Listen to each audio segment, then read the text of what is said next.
Thanks for joining us at the 2025 Zero-Emission Fleets Reconnect Conference.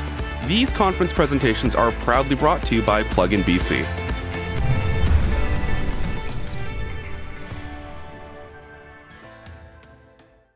So this brings us to our keynote address. Rob Safrata is a seasoned executive with extensive experience in leading companies towards sustainable practices. His leadership at Fuse involves promoting the adoption of electric mobility solutions and supporting clients in maximizing the benefits of environmental programs. Robert Safrata's work is prioritized in the order of people, planet, and profit. This approach guides him in starting, building, and acquiring companies. With a track record of achieving profitability and growth, he ensures that environmental and social responsibility are foundational principles. Fuse Power Management and Foresight Canada will be leading a dialogue session today at 4 p.m. about vehicle-to-grid business models and what it takes to build a business case and taking into account customer needs within the current regulatory framework. We hope you stick around for that conversation, and without further ado, to ask you to help me welcome Mr. Safrata to the stage. Good. Good. Thanks very much. Being a keynote is a responsibility to say some things that you might not normally hear.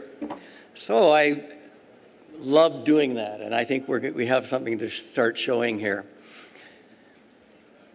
as a slide deck. I want to talk about the status quo versus the new world that we can enter. And some people have heard me in the last 9 months at conferences talking about I feel like an Apple employee at an IBM conference in the 1980s. And for those of you who remember that, that's what we have today in electricity. We have these wonderfully powerful, beautiful systems creating and storing power. And with electric vehicles, we have a whole other world, a whole other opportunity ahead of us, and I'll be getting into that. So somewhere here I'm supposed to have a slide deck, which I'd love to be referring me. There it is. Okay.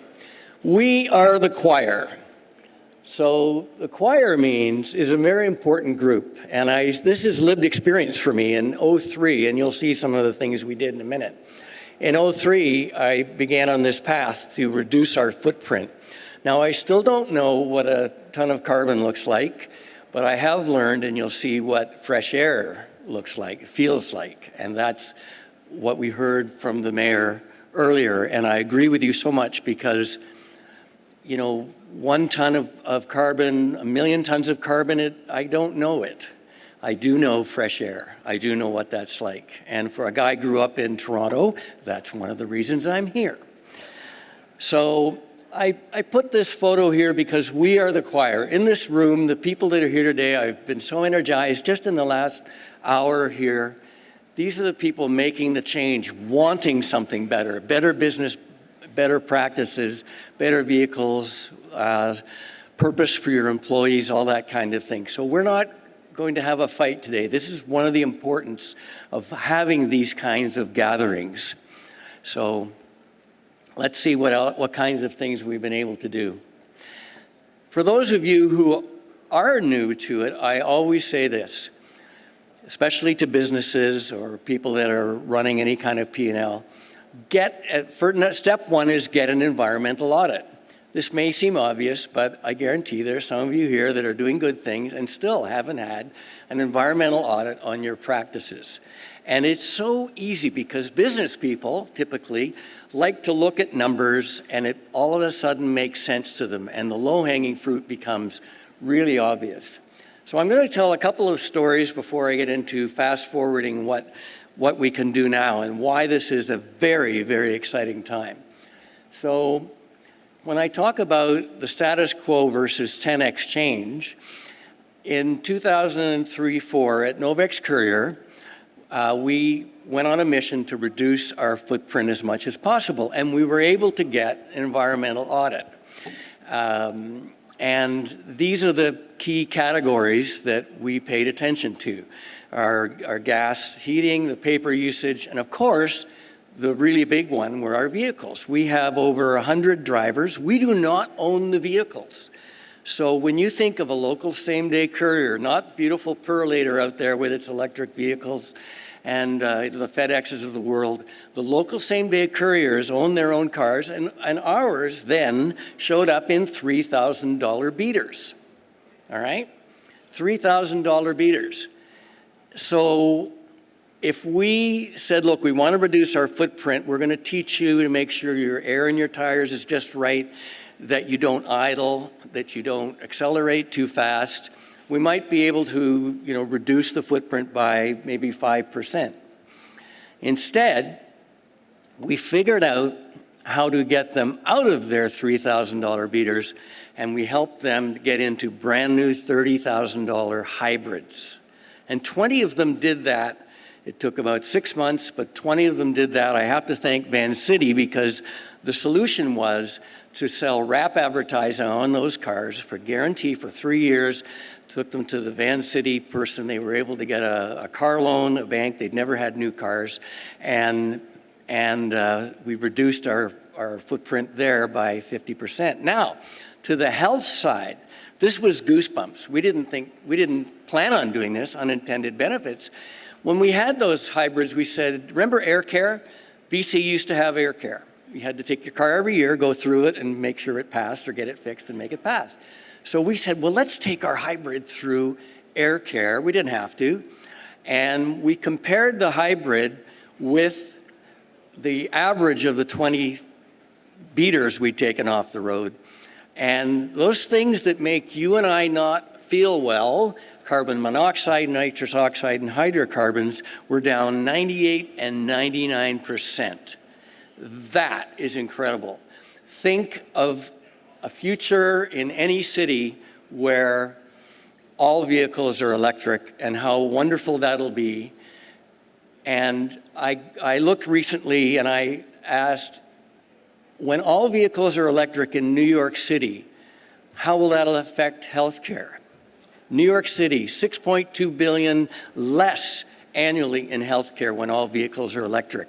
So this is about you and me, our life, our death, our longevity, our energy. This is where the rubber hits the road.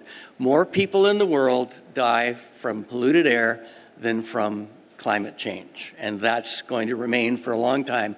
We're very lucky in Vancouver. We're very lucky generally in Canada. Let's do something bigger than us. So I tell a fun story here, the gas heating, and then I'll move on. So we have a 6,000 square foot warehouse. Well, status quo, we could have traded out their gas heater for a more efficient one. We could have turned the heat down a bit.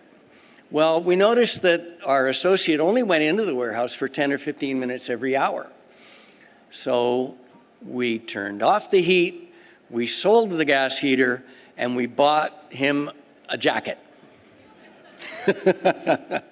So 100% less. So I haven't told these stories in a long time, but this is 20 years later now, and these effects really took only a couple of years, I guess, a couple of years. But let's think this way, and I'm going to share something with you that I think shows the exciting future of electric vehicles. Again, status quo is hard to overcome.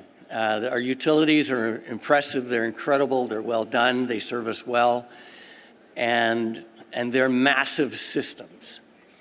And then a few decades ago, solar and wind, so more distributed power. And the utilities needed to embrace that, and bumpy road, but now it's a rather mature thing. When I say, like I did earlier, I feel like an Apple employee at an IBM conference. Look at the tools and the toys these IBM folks had, and yet these two sitting on the floor with that Apple computer just changed the world. Changed the world in a very short period of time. We can do that too. So, this is from the Department of Energy. When I saw this a couple years ago, sent to me by my good friend and associate at BC Hydro, Steve Kao, the light went on for me. You can see that the $28 billion has been invested in the gray bars, which is stationary storage in the United States. The red bars, what are those? 4 times the amount of electricity sitting in electric vehicles, and often parked, available to homes, to buildings, to wastewater treatment plants, and to the grid. And this isn't fusion or some technology that doesn't work. This works, and we can be running to it pretty quickly. Look at the bottom here. BC, I guess the government really, is going to invest, I think it's $36 billion, the BC Hydro for our power needs going forward. I'm going to say something today. I'm going to say at least $2 billion of that should be put towards vehicle grid integration. Vehicle grid integration, which is otherwise known as V2X, V2G, V2L, all those things. And you'll see why, because it's very compelling. And this other study at the top left, oops, push the wrong button and go backwards. This is from the Pacific Northwest National Lab recently. When all the school buses in the United States are electric, they'll be able to supply back over 61 gigawatts of power to the grid or to buildings. That's a lot of power. So that's why I'm saying that's just an example of school buses. Could be courier vehicles, could be tour buses, could be our friend Sheldon at the Silent Gardener, could be most of you. And so we're focusing on fleets or vehicles that today go less than 200 kilometers in a day, which Geotab will tell you is our many, many, many vehicles. That power is available to give back to the grid. This, to me, is, again, one of the most fascinating things. And I talked to Francis Bradley yesterday of Electricity Canada. He was all over this. This is from a study in the UK showing that there'll be 25 gigawatts more electricity needed by 2050 than produced today. 25 gigawatts more. However, with smart charging and vehicle grid integration, or V2G, they'll need 5. Actually, they've changed it, 6.5 gigawatts less than they produce today. So when we hear, and you hear this on the radio all the time, that we're not going to have enough power going forward, it's not true. Our demand is going up, absolutely. But the power is there, and it's that new world of distributed energy and giving it back to the grid to peak shave when we need it. And I have to say that the utilities are interested. Certainly BC Hydro is really ahead of this, on it, wants it, and to supply at least 500 megawatts of what I call rolling storage in this next 8 to 10 years. That'll be about 10,000 medium heavy-duty vehicles. There are 330,000 MHDs in British Columbia, so 10,000 sounds like a lot? Not really. So we should be running to those 10,000. This next slide, I think it's the next slide, is rather shocking. Yes, it is rather shocking. So I'm a weird duck. My name is Rob. He carries around a portable air quality monitor, Safrata. And I do. And it's an app, and I have it on my bag right there. And that's what the app shows you. And you'll be happy to know, I'll tell you, this is not this room now. This is a restaurant I was in 2 weeks ago. And when you read it, air is polluted, air quality is poor, you might feel discomfort. If you have asthma, don't stay here long. The volatile organic compounds make you sick. I used to get sick in the back of my mom's Carmen Ghia when I was a little kid. Now I'm not sick, I get a headache. Now I know why. So again, the health industry needs to be involved, and as part of what we're doing with electric vehicles. when you're looking at these chargers, the people that can help you here today, these vehicles out there, and you're considering it, think beyond electric, think health, air, doing something bigger than ourselves. That's where it's, I think, very compelling. Your employees will be proud that you did. Ours have been. Was another unintended benefit. Now, I will make you feel a little better. The air here, right now, I can look up on the app, and the number is 91. 91 is the air quality score, and so it reads, air is good, considered satisfactory, and air pollution poses little or no risk. And the PM 2.5 is 4.5, so you're in good shape today. Stick around, have fun, don't run away. And, but I'm not going back to that restaurant. Thank you very much.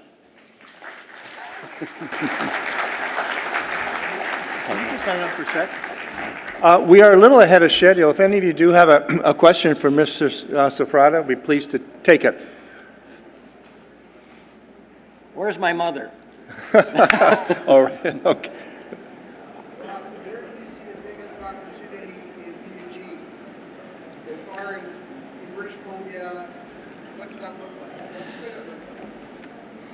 like? Where's the biggest opportunity for V2G? So I'll say another thing that I believe. Today, charging infrastructure and charging is a cost. And, you know, the larger vehicles cost more, significantly more as well. In the future, charging will be an investment. The bidirectional charging will not be a cost, it'll be an investment.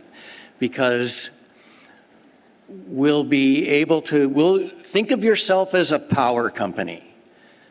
I've been told that many times, and it took me to hear it about 6 or 8 times before I went, yes, I can be a power company. So anyone who has a fleet or a small fleet, and especially if your vehicles are going, well, look, the school bus industry is an obvious one. It is truly an obvious one. These things are like clockwork. They're parked all summer long. They're back at base by 4:42, and they have, you know, good-sized batteries. So that's an obvious one. But it's people who have fleets that go less than a couple hundred kilometers in a day. And again, Charlotte at Geotab put out a great report showing that many vehicles going back to base have only used about 30% of their battery. So thank you for the question. Of course, there are many things that don't work. Long haul, if it's over 300 kilometers, forget it. Don't even talk about it. But I would say that 30% of all vehicles, and certainly cars, more than that, can be a resource to this distributed grid in the future. I was reading yesterday that in 2014, there was 1 gigawatt of solar power in the United States. This year, 97 gigawatts. In 10 years, how much of this can we do in 10 years? And again, enjoy the fresh air. What do you think about the film industry participating in V2G? What do I think of the film industry participating? Very important. And we have a leader here that's with electric vehicles for the film industry. And again, the film industry knows they need to do it, I believe, and they're ahead of it. So I have to congratulate them on them because they need the social what's that, license to be operating in our communities, in our cities, and not, you know, the old days with huge gas generators making noise, polluting in our communities or our cities. So the film industry is really moving ahead with, again, using stationary storage or electric backup power, but also recognizing that they have a lot of vehicles that they drive to site. They don't drive very far, and they sit there for a day or a week, or they go back and forth. So the film industry is another area, and again, I'm so touched, or touched is a great word, when these industries are running to it and coming forward. And when I talk to business people, whether it's a film industry person or a courier or a tour operator or a school bus person, because I'm a user, I think it's easier to talk to them. I'm not trying to sell them a product, a charger, a bus, or a truck. I say to them, do you want your EBITDA or your earnings to go up by 2%? Oh, now you've got my interest. Great. Let's talk about you being a power company. Okay? Just one more? Sure, I'm fine. It's your time. Yep. Well, from here from PowerTech, you mentioned that EBITDA and that segues into capital. What have you found to be the most successful way of telling the capital suppliers or the capital owners, the organizations that provide fleet services to adopt B2G and to actually become power companies? Because right now, with this, the training wheels are off. So the business has to stand on its own legs. So what can you recommend or require here to promote B2G? Well, the choir will jump into it. And so if I may, and for users to run to this, it's going to have an equivalent or lower total cost of ownership. It's just going to have to. There's most electric vehicles and fleets, there are just a few. People are trying them. We did this 6 years ago with West Coast Sightseeing. We have 2 BYD 48-passenger beautiful buses, but we did that to be trying them, to show we're real, that they were trying, but there was no way we could have 40 or 50 of these, okay? So that's how I learned about this, by being taught by BC Hydro that, well, how about a 10 or maybe 20-year contract for me to be giving them power as a tour bus business in this case, in the winter when my buses are parked doing nothing else. And so 40 of our West Coast Sightseeing buses could go to a constrained substation, this isn't my idea, and could peak shave by their calculations 20%, maybe you did the calculations, and 20%, and then they have cost avoidance and flexibility. They don't have to upgrade the substation or bring new transmission lines, all that kind of thing. So it's up to the government. I know there's government here. It's up to the regulators. It's up to BC Hydro. And we're working with them to create these power purchase agreements, very much like a stationary storage or a solar one. So a school bus could say, okay, I would like to change my entire fleet. It'll take a few years. You don't do it in day one. 2 electrics. And you can calculate pretty closely how much power that's going to give to the utility, to the grid.